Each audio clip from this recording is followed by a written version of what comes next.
Alors, on va continuer avec le programme.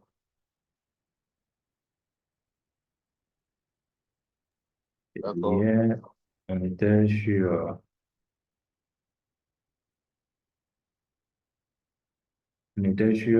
les niveaux de Fibonacci.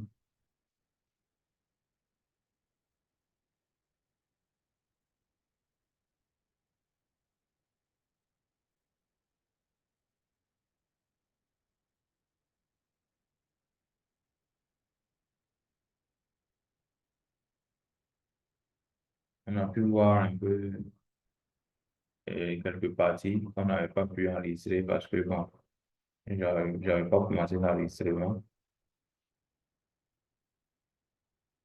Et là, on avait vu quoi? On avait vu, euh, bon, un instant, s'il vous plaît. Ok, d'accord.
Alors,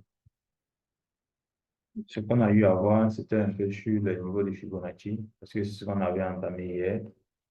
On a eu à paramétrer euh, le niveau de Fibonacci, comment le tracer sur le graphique, on a eu à voir tout ça. Maintenant, on avait vu qu'il y avait deux utilisations du niveau de Fibonacci. La première utilisation, c'était quoi? C'est que grâce au niveau de Fibonacci, lorsque nous sommes sur une tendance et qu'on a une impulsion, on peut approximativement savoir jusqu'où le marché pourrait retracer, voilà, avant de faire quoi? Avant de faire une nouvelle impulsion. C'est-à-dire les différentes zones d'intérêt du marché là, c'est-à-dire de l'impulsion, on pourrait les identifier à partir de quoi? À partir tout simplement des retracements de Fibonacci, à partir de l'outil de Fibonacci. Et la deuxième utilisation, c'était quoi? C'était également la détermination approximative des fins des impulsions. Voilà, lorsque le marché commençait en une impulsion, à travers les zones de Fibonacci, on peut également définir ou identifier jusqu'où les impulsions pourraient aller. Voilà, en fonction, bien évidemment, de quoi? En fonction de chaque niveau de retracement. Et on a eu à avoir quoi? On a eu à avoir trois zones importantes, voilà, de valeur sur le niveau de Fibonacci. Ils étaient quoi? Ils étaient tout simplement le 38%, le 61 et le 79. Ce sont les zones clés qui nous intéressent sur le retracement de Fibonacci. Voilà, après ces trois niveaux-là, ou ces trois zones, parce que ce sont des zones, ce n'est pas des niveaux. Et après ces trois zones, nous avons également les extensions de Fibonacci qui nous intéressent aussi. Et ces extensions-là, c'est quoi? C'est le, le 161, 175, il y a le 127, 141 et il y a le 113 et 127 voilà, qui nous intéressent. Et comment on les identifie? Hier, on a eu à faire quoi? On a eu tout simplement à voir ces zones-là sur un marché en tendance baissière. Voilà. Mais bon, la dernière partie de la conférence n'a pas été enregistrée. Mais bon, comme aujourd'hui, on verra un peu. Aujourd'hui, On verra par exemple comment utiliser les niveaux, par exemple, de Fibonacci dans une tendance haussière. Alors, donc, euh, ce qu'on a eu à voir hier, peut-être approximativement, on verra la même chose aujourd'hui, mais seulement que ce serait sur une tendance haussière.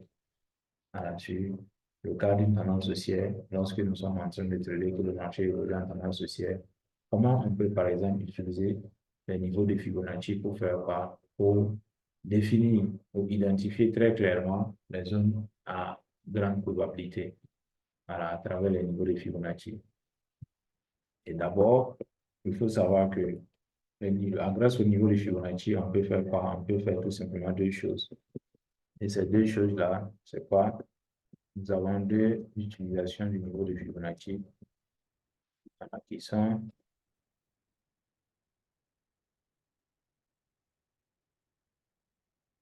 les suivantes, à savoir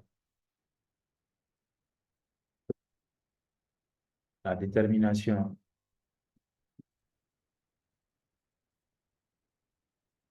des éventuelles fins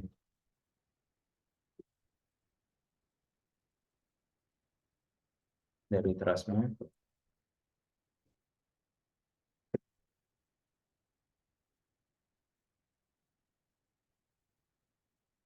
la détermination des éventuelles fins des retracements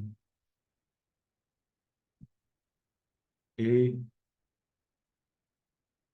bien évidemment la détermination aussi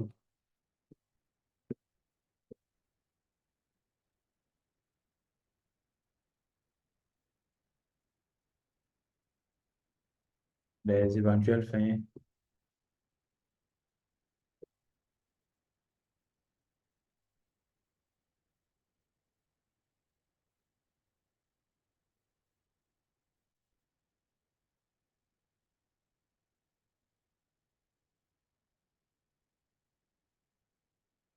la détermination des éventuelles fins de quoi et des impulsions.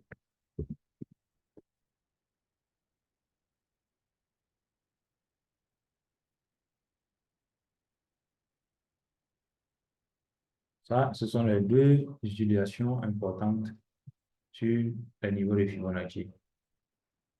Et pour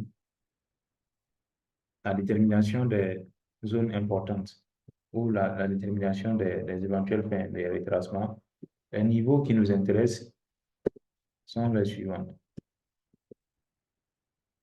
60 et 31%, 61,8%,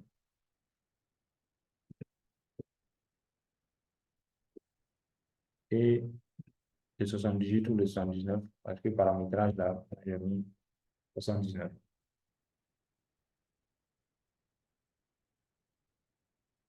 Et par rapport aux impulsions, les extensions qui nous intéressent sont niveau 113,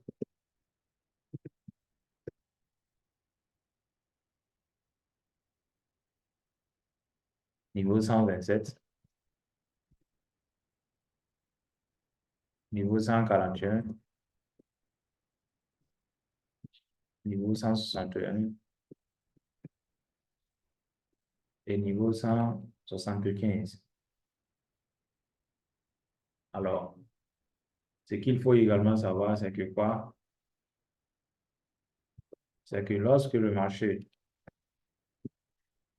il retrace pour venir dans le 38%, lorsque le marché retrace pour venir dans le 38%, qu'est-ce qui se passe?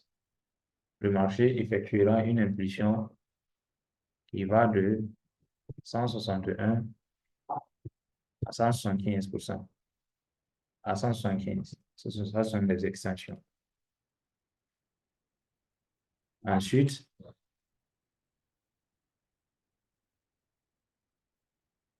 lorsque le marché retrace pour venir dans le 61,8%, il fera une impulsion qui ira approximativement dans le 127, 141. Et enfin,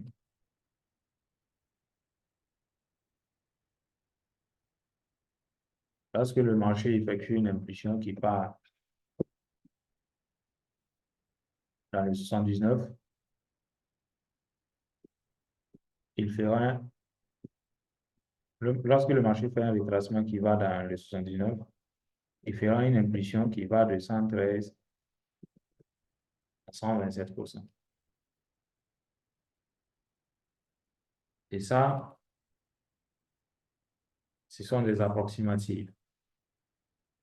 Alors, après avoir connu tous ces éléments, il faut savoir bien tracer le niveau de Fibonacci. Et dans le cas, par exemple, d'une tendance baissière,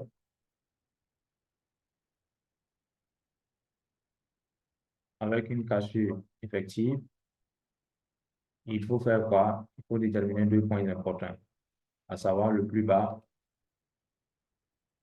et le plus haut, c'est-à-dire le début de la tendance et la fin de la tendance.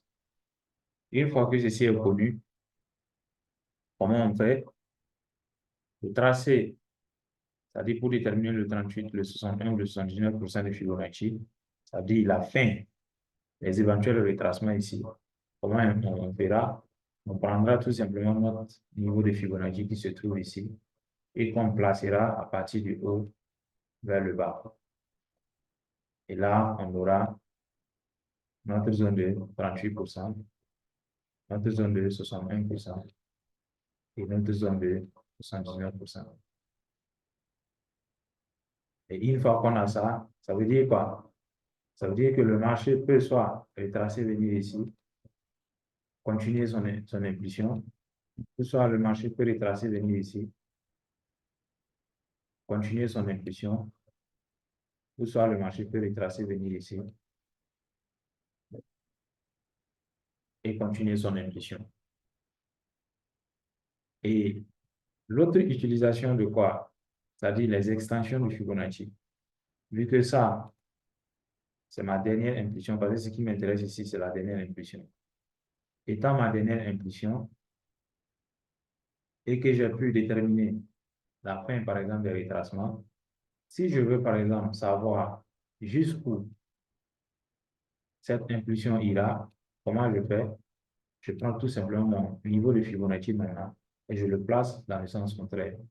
Pour déterminer les extensions, je l'avais placé du haut vers le bas. Et dans ce cas, pour déterminer, par exemple, les extensions, en fait, c'est-à-dire les extensions qui me permettront, par exemple, de savoir jusqu'où l'impulsion pourra aller, là, j'utilise le niveau de Fibonacci dans le sens contraire, à savoir du bas vers le haut. Et là, vu que le marché a retracé pour venir dans le 38, mon impulsion pourrait venir jusqu'au 161, 175. Et si le marché avait retracé venir, par exemple, dans le 61,8, mon impulsion pourrait venir jusqu'au 127, 162 et 121, 127, 141. Et si le marché avait retracé jusqu'au 79, mon impulsion pourrait venir dans le 113, 127. C'est tout simplement simple que ça. Là, ce sont les deux utilisations du niveau de Fibonacci qu'on vient de voir de manière simplifiée ici. Voilà. Et hier, on avait vu sur le graphique comment on utilisait cela en tendance baissière. Alors, je suis revenu là-dessus parce que la dernière vidéo, je n'avais pas pu l'enregistrer.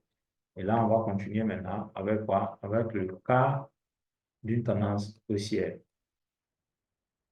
Alors, le cas d'une tendance haussière, je disais que c'est l'utilisation se fait tout simplement dans le sens contraire. Ça veut dire quoi? Si nous nous trouvons dans une tendance haussière de la sorte, le marché, il évolue dans une tendance haussière, on dit que le marché évolue en faisant des hauts de plus en plus hauts et des bas de plus en plus hauts. Et voilà ça. Alors, dans mon cas ici, je vois un marché qui a cassé son dernier plus haut pour faire un plus haut avec une cassure effective. Lorsque je me retrouve dans ce cas, je me dis qu'il y a une forte probabilité que le marché retrace afin de faire quoi? Afin de faire une nouvelle impulsion. Et je le répète encore, je dis, on utilise par exemple l'outil de Fibonacci pour nous aider dans les analyses. C'est pas que on va se baser uniquement sur l'outil de Fibonacci pour initier des positions. Non. C'est un élément de plus. Actuellement, nous sommes en train de voir les différents éléments de l'analyse pour après faire quoi? Pour aider les différents éléments d'analyse de la stratégie pour en faire quoi? Les réunir tous et puis créer voilà, une stratégie qui va nous permettre d'exécuter sur le marché de manière convenable. Donc, n'utilisez pas uniquement l'outil de Fibonacci pour prendre des positions. Apprenez tout simplement comment on utilise l'outil de Fibonacci. Et dans ce cas, lorsque je me retrouve dans un cas pareil, où le marché a fait une impulsion précédente, l'impulsion précédente, ici, c'est quoi? C'est tout simplement ce mouvement-là. J'ouvre mon graphique et je vois que le marché a fini une impulsion pareille. Ce qui m'intéresse, c'est attendre que le marché retrace afin de faire quoi? Afin d'acheter. Voilà. Mais comme je ne sais pas jusqu'où le marché peut retracer et que je suis en train d'analyser le marché, je peux utiliser l'outil de Fibonacci dans ce cas. Et pour ce faire, je dois faire quoi? Je dois faire un travail. Ce travail, c'est quoi? C'est celui tout simplement d'identifier très clairement mon impulsion précédente. En faisant quoi? En faisant le début de l'impulsion, en déterminant le début de l'impulsion et la fin de l'impulsion. Et ici, le début de mon impulsion, c'est là. Et la fin de mon impulsion, c'est là. Une fois que ces deux éléments sont connus, je peux maintenant prendre mon outil de Fibonacci qui me permettra de faire quoi? Qui me permettra tout simplement d'identifier les trois zones importantes sur cette impulsion-là. Les trois zones de valeur. Voilà, les trois zones dans lesquelles le marché pourrait retracer venir afin de chercher un élan pour faire une nouvelle impulsion. Et dans ce cas, comme je suis en tendance haussière, je prends mon outil de Fibonacci que je vais le placer maintenant cette fois-ci du bas vers le haut. C'est-à-dire comme ça, pour dire que le niveau 100 doit se retrouver en bas et le niveau 0 en haut. Vu que je cherche le retracement un peu bas.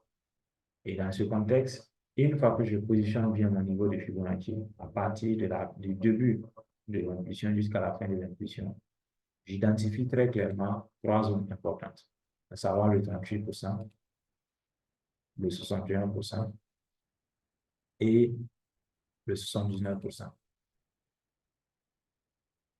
Une fois que c'est fait, je peux maintenant supprimer mon niveau de Fibonacci. Et j'ai clairement mes trois zones importantes sur cette impulsion-là.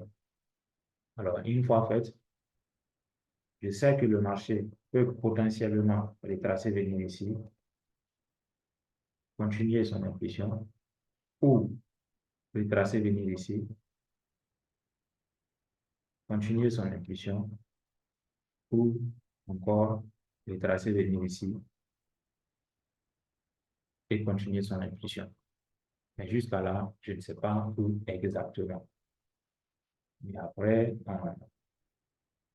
avoir associé l'outil de Fibonacci aux différents éléments qu'on a eu à voir, on saura exactement où, quelle zone a la plus de chances de retenir les prix.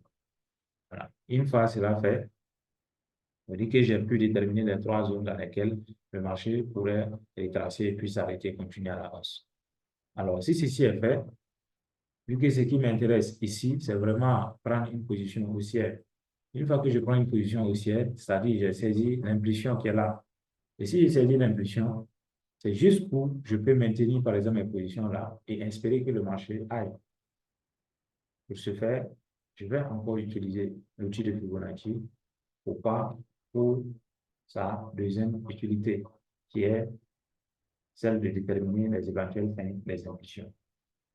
Et dans le cas d'une tendance haussière, comment est-ce qu'on utilise les extensions de Fibonacci? Pour utiliser l'extension de Fibonacci, il faut tout simplement prendre l'outil là, le placer maintenant du haut vers le bas. Si je le place du haut vers le bas, comme je sais que Si le marché retrace venir dans le 38, il y a de fortes chances qu'il fasse une impulsion qui aille entre 161 et 175. Donc là, je vais également déterminer mon 175, 162, 161, 175 qui se trouve à peu près là. Ça, c'est la première zone que j'ai déterminée. Ensuite, je sais que si le marché il retrace venir dans le 61, il peut retracer aller jusqu'à 141, 127, 141. J'ai un 141 qui est là.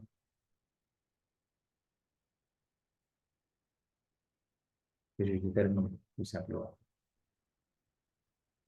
Et enfin, je sais que si jamais le marché retrace venir au 79, il peut faire une impulsion qui aille jusqu'au 113, 127. Alors, je peux également déterminer mon 113 ici. Et je peux là faire par effacer encore mon niveau de Fibonacci. Alors là aussi, j'ai mes trois zones importantes dans lesquelles le marché, s'il le retrace et qu'il commence une nouvelle impulsion, il pourrait évoluer jusqu'à ces zones-là. Et là, tout simplement, grâce à l'outil de Fibonacci, je peux faire quoi? Je peux déterminer les éventuelles fins. Parce que quand on dit éventuel, pourquoi? Parce que ce n'est pas sûr à 100%. Donc, les éventuelles fins, ici, les retracements et éventuelles fins également, les impulsions. Une fois que je sais, par exemple, j'ai ça à l'idée, ça peut me permettre de faire quoi? De savoir que si je saisis, par exemple, si le marché vient ici, quel est le potentiel de l'impulsion à venir? Le marché a retracé venir, je peux approximativement savoir que le marché pourrait, par exemple, faire 100 pips ou bien 200 pips en fonction de l'impulsion précédente. C'est toujours en fonction de l'impulsion précédente que j'arrive à déterminer tout ceci. Donc là, je peux savoir si vraiment mon risque vaudra le coup. Si je suis en train de risquer peut-être 20 pips ou bien 40 pips ou bien 50 pips et que je vois que l'impulsion ne va pas aller loin, à quoi sert bon donc de prendre ce trade-là?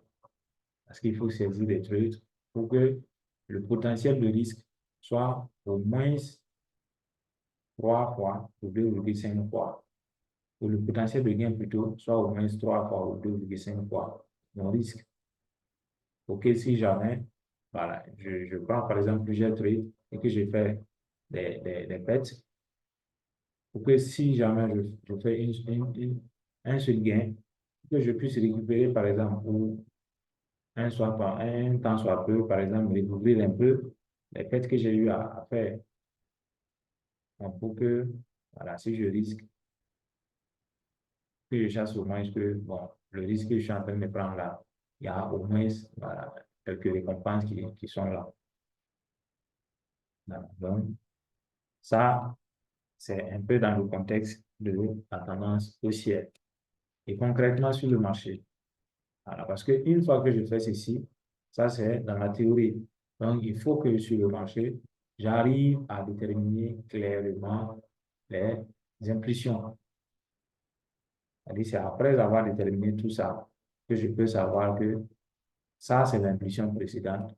Donc, voilà l'impulsion qui suit que je dois chercher à déterminer. Donc, exemple ici, un exemple concret ici. Je vois un marché qui est là, qui est en train d'évoluer à la baisse. Et en même temps, je vois pas. Je vois d'abord que le marché, il essaie de casser ici, parce qu'il est revenu là-bas, seulement que il a percé, mais il n'a pas clôturé au-dessus, et il est revenu faire un plus bas. Donc,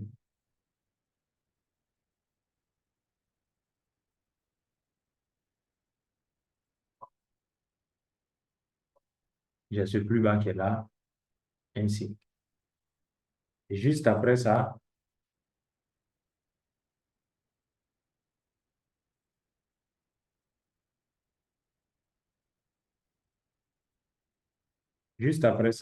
je vois le marché qui fait quoi? Je vois tout simplement le marché qui évolue ainsi, jusqu'à faire quoi? Jusqu'à casser les derniers plus bas. je peux considérer ceci, ou comme je peux considérer celui-là.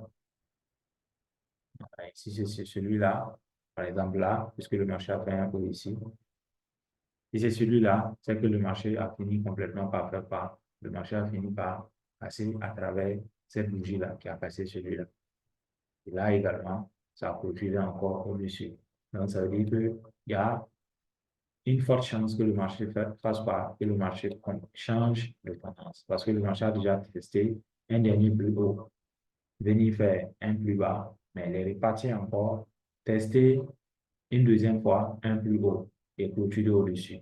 Donc là, je peux me dire que je suis dans un cas de pas de changement de tendance. Dans ce cas, qu'est-ce que je dois faire? Je dois maintenant me mettre à l'idée qu'il est mieux de faire quoi? Il est mieux de chercher des opportunités haussières.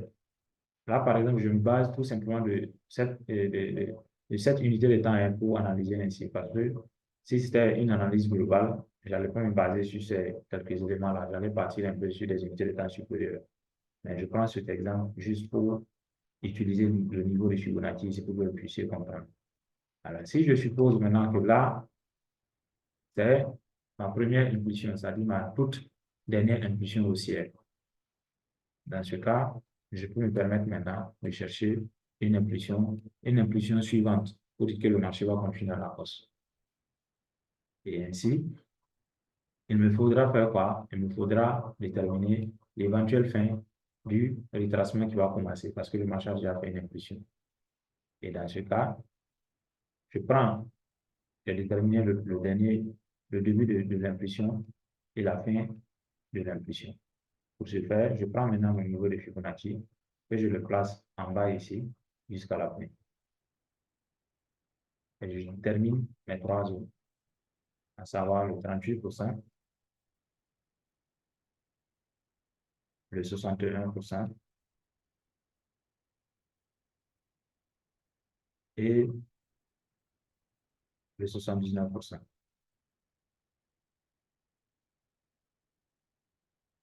Et pile poil, le marché est venu où? Le marché est venu passer fortement en 38 et ici, ça a été cassé fortement. Et le marché est venu dans mon 61. Ça n'a pas atteint le 79, donc ça s'est arrêté dans mon 61 pour faire quoi? Pour entamer une impulsion. Avec d'autres éléments plus tard, on saura que le marché allait venir dans le 61 ici, parce que c'est dans cette zone qu'on allait l'attendre, dans le 61. Et une fois que le marché vient là-bas, je dois maintenant faire quoi? Je dois maintenant déterminer l'éventuelle fin de l'impulsion qui va commencer, parce que le marché va commencer l'impulsion. Et rien qu'à travers l'outil de Fibonacci, je pourrais également savoir jusqu'où le marché peut retracer et peut faire une impulsion aller. Parce que je sais que si le marché vient dans le 61, il pourrait aller dans le 127, 141. Généralement dans le 141. Donc là, je prends encore mon outil de Fibonacci et je le place dans le sens contraire maintenant, c'est-à-dire depuis la fin de l'impulsion jusqu'en bas. Donc je le place ici et je le trace vers le bas. Et je détermine mes zones importantes qui m'intéressent, à savoir le 127 et le 141. Parce que c'est dans ces zones-là que le marché pourrait aller. Le 127, 141, parce que le marché a retracé venir dans le 161. Dans ce que je fasse, qu'est-ce que le marché a fait? Le marché est exactement venu dans le 127. Il est venu dans le 127 avant de se mettre à faire quoi? Avant de se mettre tout simplement à retracer. Et c'est pourquoi on dit que quoi? Lorsque nous sommes dans une tendance, il ne faut jamais se dire que là, le mouvement que tu as saisi là, il n'y a pas moyen, le marché va aller te donner 1 million ou bien combien de trucs. Non, il faut savoir quand sortir afin de faire quoi? De chercher d'autres opportunités.